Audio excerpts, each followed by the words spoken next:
পঞ্চম দিনে বৃষ্টি হয়নি, বৃষ্টি নিয়ে আপনাকে আর কথা বলতে হবে না। অনেকবার যতবার এসেছেন 3বার এই টেস্টে, 3বারই আপনাকে বৃষ্টি নিয়ে কথা বলতে হয়েছে। ভিন্ন চিত্রপট, 122 রান সোফার বাংলাদেশ করেছে, আর 63টা রান লাগে, 8টা উইকেট হাতে আছে। কেমন দেখছেন বাংলাদেশের বাংলা ওয়াশের সম্ভাবনা? বাংলাদেশ টিমটাকে দেখছি আসলে আমি পুরো টেস্ট ম্যাচটা দেখছি। প্রথম টেস্ট ম্যাচটা দেখেছি, বৃষ্টি নিয়ে প্রথম টেস্ট ম্যাচেও কিন্তু আমরা কথা বলতে হয়েছিল।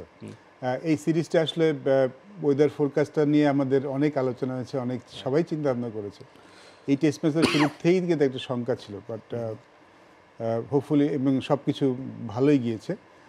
দেখুন, যেই জিনিসটা বাংলাদেশ জেতাটা তো আমি মনে করছি বাংলাদেশ এখন এখান থেকে জেতা উচিত, অবশ্যই জেতা, because but test match 5th day শেষ না হওয়া পর্যন্ত আসলে আপনি কখনোই আসলে একদম 100% বলতে পারেন না। বাট বাংলাদেশ এখন খুব কমফোর্টেবল সিচুয়েশন আছে।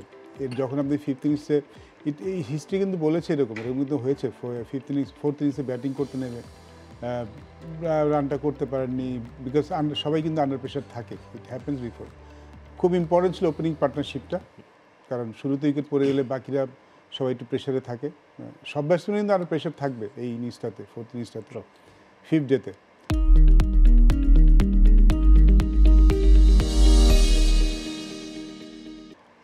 ওপেনিং পার্টনারশিপটা ভালো হয়েছে, তারপরে যখন উইকেট হলো বা পড়ে গেল দুটা, তারপরে যে পার্টনারশিপটা এখন হচ্ছে সেটা আসলে আমাদেরকে খুব কমফোর্টেবল একটা সিচুয়েশন নিয়ে গেছে। যে জিনিসটা ভালো লেগেছে যে আমরা হিস্ট্রিটা রিপিট করিনি। হিস্ট্রিটা হচ্ছিল আমরা যখন একটা টেস্ট ম্যাচ খুব ভালো খেলি, পর টেস্ট ম্যাচটা অতটা ভালো খেলি না। It happens before.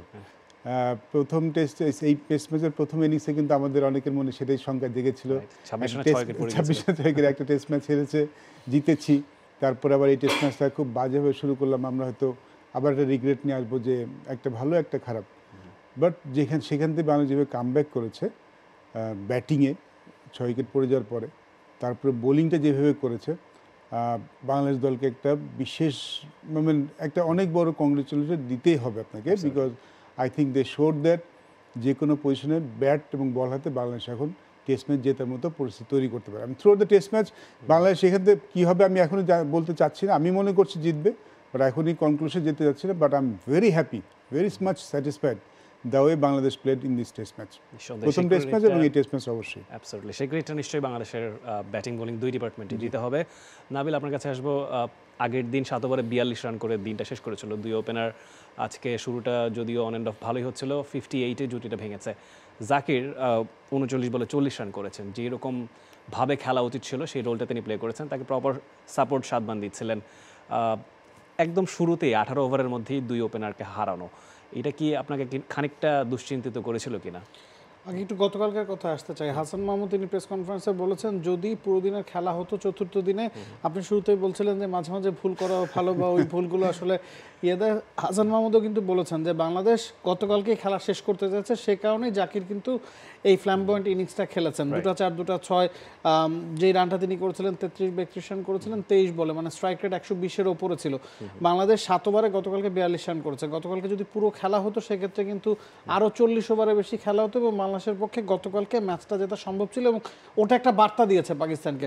4th ইনিংসে 185 run, not a matter of joke. 4th ইনিংসে 185 রান আপনার ফার্স্ট ইনিংসে 285 রানের চেয়েও বেশি, এবং রানটা যে খুব কম হয়েছে তা কিন্তু আপনি বলতে পারবেন না। 4th ইনিংসে 185 রান ডিফেন্ড করার ভুরি ভুরি ইতিহাস আছে, কিন্তু ওই যে 7 ওভারে বাংলাদেশ যে 42 রান তুলেছে, যে অ্যাগ্রেসিভ মাইন্ড সেট আপ নিয়ে জাকির বা সাদমানরা ব্যাটিং করেছেন, সেটা কিন্তু পাকিস্তানি বোলিং লাইন আপকে একটা বার্তা দিয়েছে।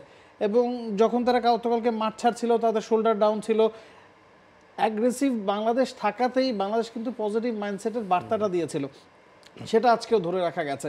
শুরুর দিকে বল সুইং করছিল খুররম শাহজাদ, যিনি ফার্স্ট ইনিংসে 6 উইকেট পেয়েছেন, আজকে কিন্তু শুরুর বলটা তাকে দেওয়া হয়নি, কারণ গতকালকে তিনি 3 ওভারে 23 রান কনসিড করেছিলেন। আজকেও 4 ওভার করেছেন, 17 রান দিয়েছেন, তবে সেকেন্ড স্পেলে তিনি এসেছেন। মোহাম্মদ আলী এবং মীর হামজা তারা চেষ্টা করেছেন লাইন লেন্থ বজায় রাখতে, উইকেট একটা নিয়েছিলেন জাকিরের।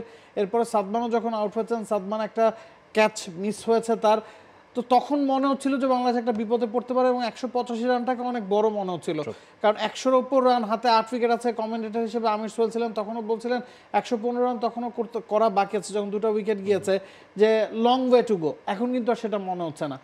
আমরা বাংলাদেশের ব্যাটিং অর্ডার যদি দেখি সবাই কিন্তু ডাবল ডিজিটে গিয়েছেন। মুমিনুল 20 রানে অপরাজিত আছেন, শান্ত 33 রানে অপরাজিত আছেন, সাদমান 24, জাকির 39।